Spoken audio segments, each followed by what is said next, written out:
Terry from Bed and Biscuits Boarding and Training Facility. This is Buddy, and Buddy's done really well.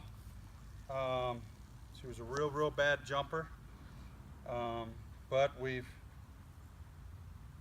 gradually taken that out of her. When you first get her out in the mornings and stuff, she gets really excited because she's very young. She's only probably 6 or 7 months old, something like that. And she gets really excited, but she doesn't jump. At least she doesn't on me. Most others, she doesn't jump. She wants to, but she doesn't.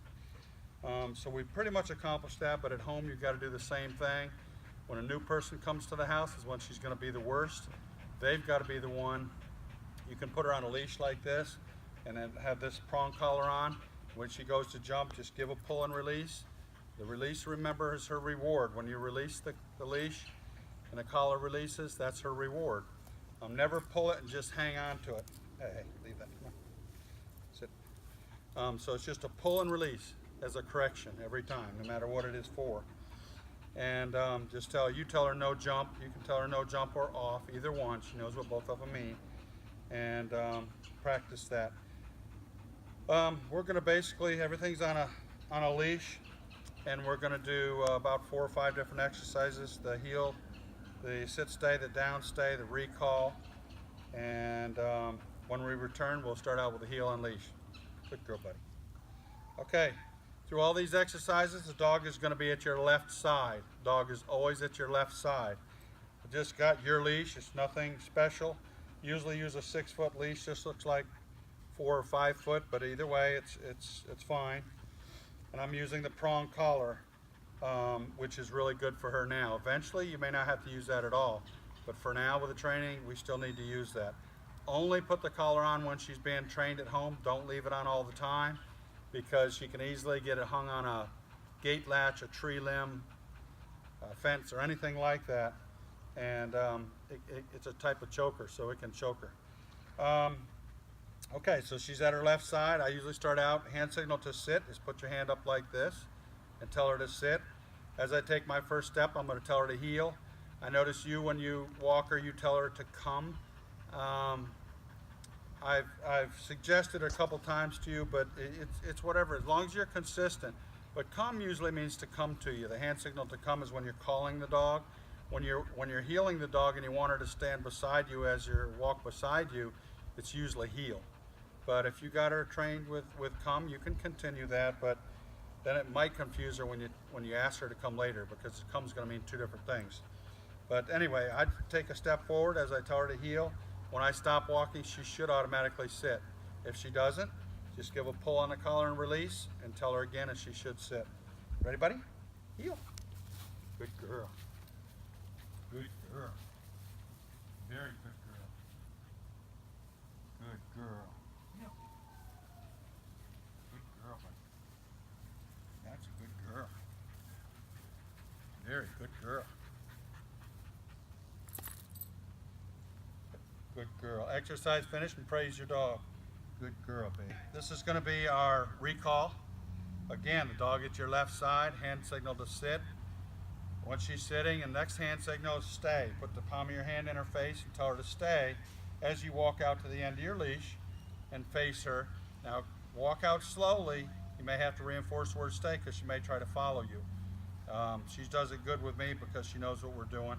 But and then you're going to use the last hand signal when you're out there standing facing her. Use your hand, bring your hand to your chest and tell her to come. So there's 3 hand signals: sit, stay, and come. Okay? Sit, stay, come. Okay? Sit, stay, stay. Buddy, come. Exercise finished and praise your dog. Good girl. Okay, next exercise is going to be the sit stay. You notice I'm not using any treats at all. I may give her a treat afterwards when we're done, but usually I just let her go and play with a tennis ball with her. That's her reward. But if you train a dog with treats, it's kind of like a last resort with me, because they know real quick after you've done it for a while if you have a treat or if you don't. And eventually, if they know you don't have a treat, they may or may not listen. So this way, there is none of that question. Okay, buddy, come on, sit. Good girl. You're going to put the dog in a sit at your left side. Hopefully, let's give you a little bit more room. Come on, buddy, come. Sit. You're going to put her to sit at your left side, tell her to stay, go out the end of your leash, tell her to come, okay? Or actually, stay. I'm sorry, we're doing the stays. Hey, sit, stay. Stay. You're going to do it just like the recall, but you're just going to make her stay. I wouldn't do it anymore. Stay. Any more than a few seconds to start out with, and then eventually you can work up to longer lengths of time. This is a very important part. Tell her to stay as you return. Stay. Stay.